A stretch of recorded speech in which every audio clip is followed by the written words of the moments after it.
Hi, my name is Drew, and you're watching ReadyBudgetGo. If we haven't met before, welcome. I'm glad you found your way here. And if this isn't your first visit, welcome back. It's always good to see you again. Today, I'm going to be sharing my budget for January 2026. This budget was really difficult for me to create because I don't really have a good sense of how much income I'm going to have and what my expenses will be. But as with most things with budgeting, I just did the best I could. And now I'm eager to share it with you.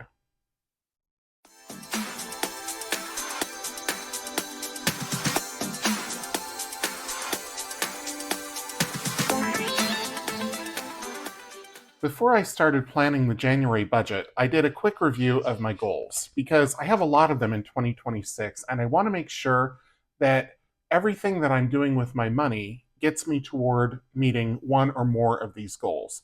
I'm not able to tackle everything all at once, even though every single thing on this list is pretty important to me. But for January, I'm just doing kind of the best I can with an eye to putting more money into some of these if I have a windfall or if my expenses come in lower than what I've budgeted for. So I did kind of a worst case budget, and I'm optimistic that I'll have more money available to me. And if so, I know exactly what I'm going to do with it. So let me flip over to the January pages here. This is all December. Okay, so the budget overview, just scoot this into frame. I don't know what my paychecks will be in January. So my insurance is changing. Hopefully, my income is changing. And some of the other deductions are also having adjustments made. So, for the purposes of my budget, I'm just planning on exactly what I had in December. I also have been told that we're going to biweekly paychecks, so that might affect things too. I really don't like magic months.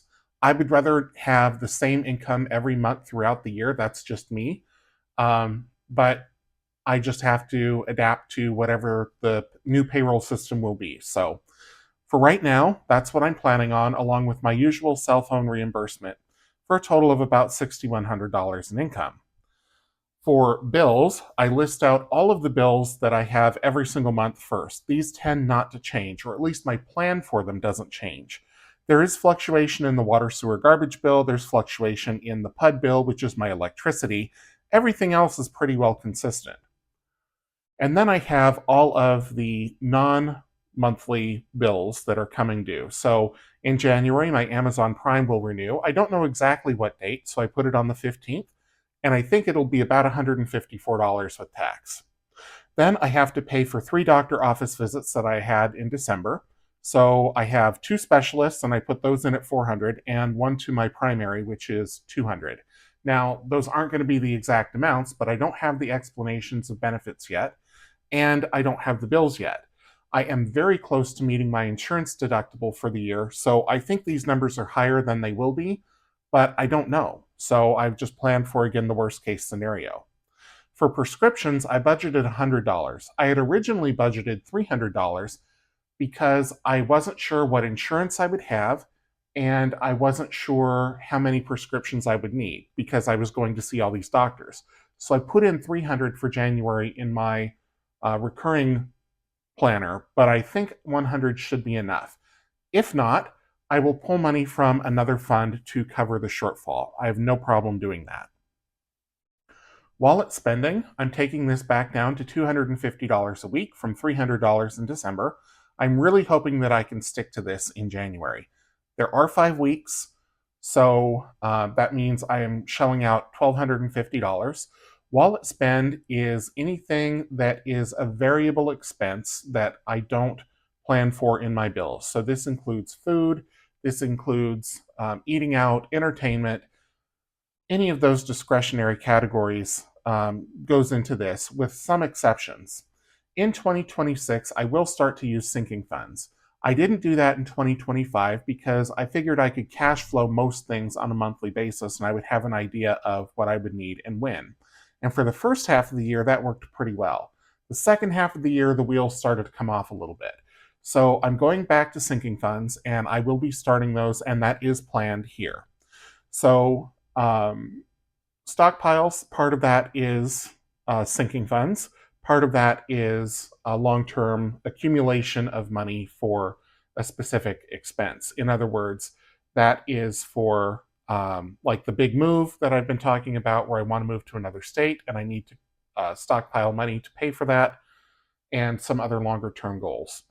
And then I am now using the savings and extra debt because I am back to adding to my savings cushion. So I need to save for my emergency fund.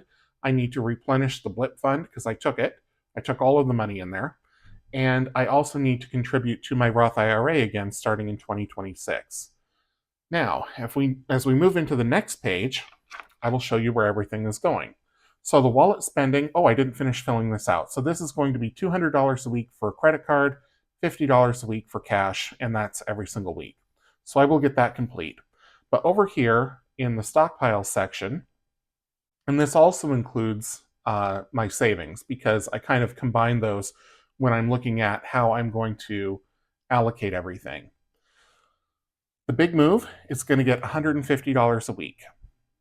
That is not as much as I would like to contribute to that goal every week, but it's what I have available in January based on my best estimation.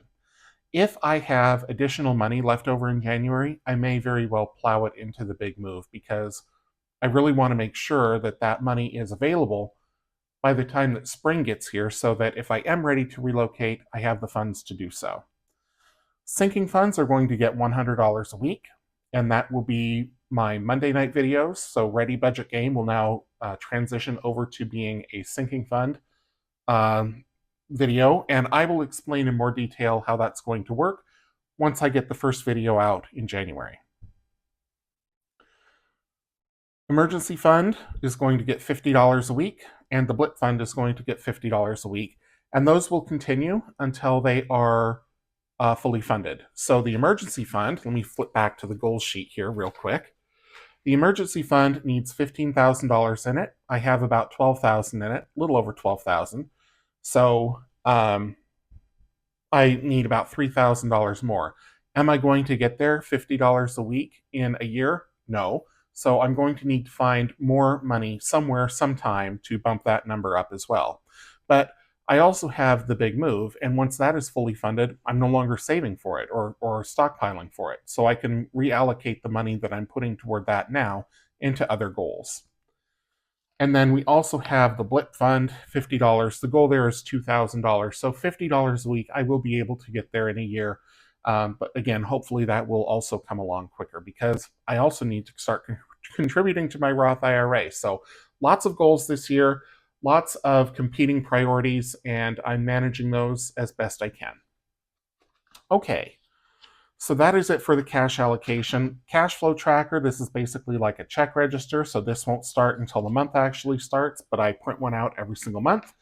Likewise for the expense tracker, anything that goes on the credit card, I record here so I can deduct it from my wallet spending. And then the month-end review is all set. So let me flip over to the bills and expenses because these are the sheets that I consult for putting together my monthly budget. Now I have my monthly subscription tracker here. There's only two on it, iCloud and YouTube Premium. Those are consistent every single month, so those are already accounted for in the bills section. If I subscribe to anything else, I will note it here just so that I'm keeping track. Similarly, if I cancel anything, I will note that here.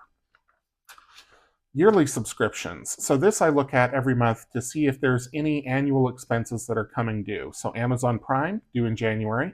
I know which credit card it's going on to. I know the amount. Well, I know last year's amount, so that's what's recorded here. And I don't have this marked to cancel, so that subscription will continue. And then we have the non-monthly recurring expenses. So these are things like prescriptions, my haircut that I get every other month, and Orca, which is the regional transit card that I occasionally put money onto. I used to put money onto this card every single month, but since I've been work from home, I don't need to spend as much on commuting as I used to. So whenever it gets low, I just add another $50. So that is irregular. And this is what I was talking about earlier when I said that I was planning $300 a quarter for prescriptions. I think that will be lower with my new insurance. I don't know yet. I planned $100 into January, even though this says $300. And if it comes up closer to 300, I will pull the money from somewhere else. But I think that $100 is more realistic, but we'll see. Okay, so that is it for all of the planning for January. Again, it's not my favorite budget. I don't have a high degree of confidence that these numbers are close to what they actually will be coming in for the month. But again, it's a best guess. And that's, for me, kind of the lesson in budgeting is you do your best and you make adjustments as you go along. There's never going to be a perfect budget where you nail every expense down to the penny. It just doesn't happen. It doesn't exist. But your budget should be flexible. It's not cast in stone. And when I have everything laid out here, if something does come in higher, I can see, okay, well, I can pull it from over here or from here or somewhere else to make up the shortfall. Similarly, if I have a windfall or if I have extra money, I can look over here, see where my priorities were for this month, and decide, okay, do I need to bump up some of these? Or where should I put that money to work so that I make the most use out of it? So that's the January budget. Thank you so much for joining me. I appreciate all the time that you spend here. If you enjoyed the video, please leave me a thumbs up, drop a comment down below, subscribe if you haven't already, and until I see you in the next one, take care.